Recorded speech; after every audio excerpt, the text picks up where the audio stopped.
Hello বন্ধুরা, তোমরা সবাই কেমন আছো? আমি প্রতিমা। আমার আরও একটি নতুন ব্লগে তোমাদের অনেক অনেক অনেক স্বাগত জানাই।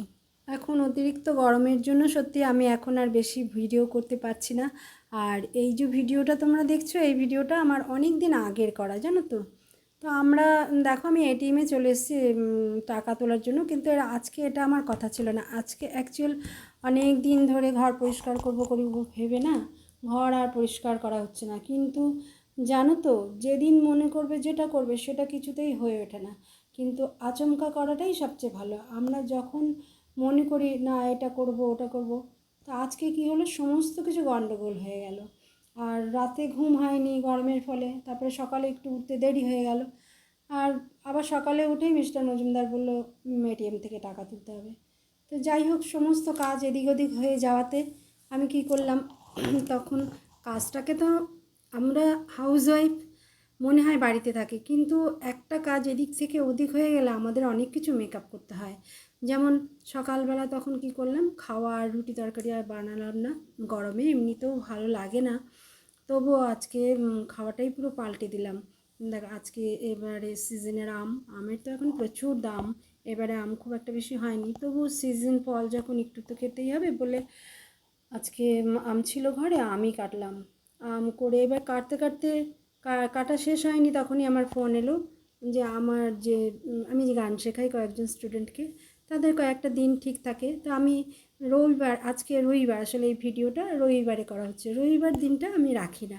কিন্তু ঠিক ওই রকমই ফোন এলো যে গতকালে মানে আগামীকালের টিউশনিটা আমার আগের দিন একটু করলে ভালো হয়। তো এরকম অ্যাডজাস্টও করতেই হয়, এরকম অসুবিধা আমারও থাকে। কোনো কোনো দিন হয়তো কোথাও গেলাম, তা আমিও অ্যাডজাস্ট করি, সুতরাং তাদের ইয়েটাও আমাকে অ্যাডজাস্ট করতে হবে। তো ভিডিওটা আমি অনেক দিন করেছি। তো আমরা কি খাচ্ছি জানো তো, সকালে ওই ছাতু, দুধ, মুড়ি আর আম, এটা দিয়ে খাচ্ছি। এতে পেটও অনেকটা ঠান্ডা থাকে, আবার অনেকে দই দিয়েও খেতে পারো, দই দিয়ে খাওয়াও ভালো। তো আজকে আমরা এটা খাচ্ছি, কি করব বলো, আবার টিউশনেও আসবে। কিন্তু আজকে তো আমি মানে যা মনে করেছি তা করবই, কারণ অনেক দিন ধরে ভাবছি, গরম গরম করে পাচ্ছি না যে একটু বাড়িটা পরিষ্কার করব, ঘরটা পরিষ্কার করব, কিছুতেই আর হয়ে উঠছে না, জানো তো। তো খেয়ে নিলাম। দেখো তার মধ্যে দেখো পিকো এসছে, সেটা ইমার্জেন্সি। যখন করি, একটু আধটু করি, হাউসওয়াইফ হও আর যেই হও, প্রত্যেকেরই একটু আধটু নিজস্ব আর্ন থাকা ভালো। যদিও তুমি বলবে যে পিকোতে ক টাকা আর পাওয়া যায়, কিন্তু না গো, পিকোতে একটু হাত খরচা তো হয়েই যায়, কিছু আসে হয়ে যায়। তো তারই মধ্যে আজকেই সেই দিন হলো যে ইমার্জেন্সি পিকো চলে এলো, যাই হোক করে দিতে হলো। সব এদিকেরটা এদিক হয়ে গেল, জানো তো। কী করব, দেখো আমার এই যে মেশিনটা, আমার না এটা ইলেকট্রিক মেশিন। আমার মেশিনও আছে, পা মেশিনও আছে, কিন্তু ইলেকট্রিক মেশিনে করা এত অভ্যেস খারাপ হয়ে গেছে, এখন আর পা মেশিনে করতে ভালো লাগে না। যাই হোক, তবুও পা মেশিন যখন দরকার হয় করি।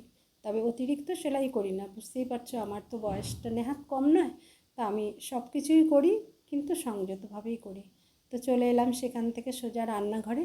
রান্নাটা খুব বেশি করতে পারবো না জানি, তাও এই বাসনগুলো না গোছালে, একটু রান্না না করলে আবার আমার ডান হাত আসলে তাকে তো বাসনটা না দিলে সেইটা আবার আমার ঘাড়েই পড়বে আর কি। সেই জন্য আগে বাসনটা তড়ি ঘড়ি করে গুছিয়ে নিচ্ছি। দেখো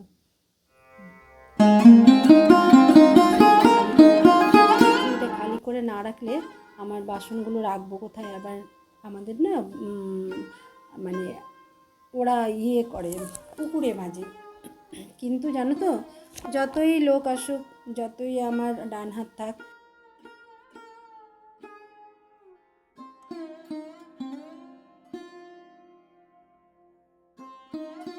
তারপরে এগুলো ধরো পুকুরে দিলে তো সেটা ভেসে যাবে, সেই জন্য এগুলো আর ঝুড়ির মধ্যে দিই না। এগুলো নিজে কী বলতো, এই যে প্লাস্টিকের বাসনগুলো, তারপরে চামচ, তারপরে কাচের বাসন, এগুলো কোনোটাই আর নিচে দিই না। তো এই করতে করতেই দেখো স্টুডেন্ট এসে গেছে, দেখলাম স্টুডেন্ট এসে গেছে, তাই চলে গেলাম গান করতে। আবার পরে এসে ওকে শিখিয়ে তারপরে রান্নাঘরে আবার ঢুকলাম। দেখো আধা বাসন আবার পরে এসে আমি মাজলাম।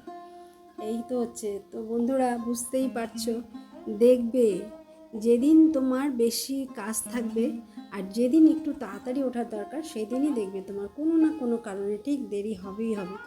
যেমনটা হয় আমরা যখন যেই লাইনে ট্রেনে দাঁড়িয়ে থাকি আমার দরকার, ঠিক তার বিপরীত লাইনের ট্রেনটাই আসে।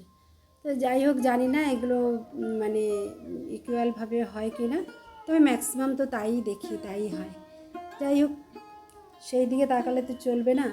আমাদের হাউস ওয়াইফদের হচ্ছে শুনতে হাউস ওয়াইফ মনে হয় কিছুই করে না, আর দিনের শেষে তো শুনতে হয় সারাদিনে কী আর করো, এটা তো ম্যাক্সিমাম লোকের শুনতে হয়। তবে হ্যাঁ, আমাদের এখন মিস্টার বাড়িতে থাকে বলে বুঝতে পারে, কিছুটা বুঝতে পারে না তা না, কিন্তু তবুও কিন্তু এক সময় না এক সময় বলে ফেলে, তার জন্য একটু রাগারাগিও হয়। সে তো স্বাভাবিক বলো, এত কাজ করার পরে যদি শুনতে হয় যে কি করো, তো এটা তো হবে। এবার দেখো ডাস্ট অ্যালার্জি আছে, কিন্তু ঘরের ছেলেরা কি এইগুলো পারে বলো? আমরা যেভাবে পারি সেগুলো কি তারা পারে? সত্যি পারে না। ওদের বললে আলগা আলগা হয়তো করে দিল, তাও হয়তো বললো আজ না কালকে, কালকে না পরশু।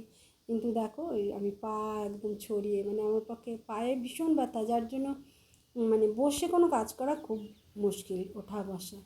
কিন্তু যাই হোক, আজকে জিদ ধরেছি, রান্না যাই হোক না হোক গানের টিউশনি করে সব কিছু করে আজকে আবার পরিষ্কার করতে বসেছি। তা আমার এগুলো আগে রোজ করতাম, সত্যি কথা বলতে কি এখন কিন্তু আমার রোজ হয় না এই যে খাটটা পরিষ্কার করা বা কিছু। তবে এই খাট তো আজকের নয়, পরিষ্কার করতে হয়, পরিষ্কার করলে একটু ভালো থাকে। এই যে জানো তো বন্ধুরা, এই যে আমার খাটটা দেখছো, এটা কিন্তু আমার বিয়ের খাট। আজকে আমার বিয়ে হয়েছে প্রায় 36 বছরের উপরে। তো যাই হোক, খাটটা তখন বক্স ছিল না, তখন ইংলিশ খাটই ছিল, আর সেটাকে পরে বক্স করা হয়েছে। আর এই যে আলমারিটা দেখছো না, এটা হচ্ছে মানে ব্রিটিশ আলমারি, মানে ব্রিটিশ যুগের আলমারি, আমার শ্বশুরমশাইয়ের জিনিস। শ্বশুরমশাই ব্রিটিশ যুগে এটা মানে কিনেছিলেন। এই কাঠ আমাকে অনেকেই বলে যে এটা মানে এত সুন্দর যে পালিশ আর করাচ্ছে না, পালিশ করলে না একটু কালো হয়ে যাবে, এই জিনিসটা আর থাকবে না, কিন্তু পালিশ ছাড়াই খুব সুন্দর লাগে। দেখো, আর মাঝখানে একটা কাচ আমি একবার সেই পরিষ্কার করতে গিয়েই ভেঙে ফেলেছিলাম, সেই কাচ আর আমি ঠিক মতন পেলাম না। যাকে এইটা আমার বাপন প্রাইজ পেয়েছিল। আর এই যে দেখছো না বেশ শোপিসটা আমার খুব ভালো লাগে, আমি এবার মেলা থেকে কিনেছিলাম। খুব বাহারি পাতা, দারুণ লাগে। দেখো কি সুন্দর এটা, এটাও মেলা থেকে কিনেছিলাম। একটা ছোট্ট, বেশ ভালো লাগে ছোট ছোট শোপিসগুলো। দেখো এখনই আমার হাত চুলকোতে আরম্ভ করেছে। এদিকে ছেলে বলছে কেন আমি মাস্কটা নিইনি। সব সময় বলো তো, সব সময় খেয়াল থাকে। দেখো একদম ঘেমে গেছি। আর হাতের ফটোটা না বাপনের জন্মদিনে আগেরবার তার বন্ধুরা দিয়েছিল।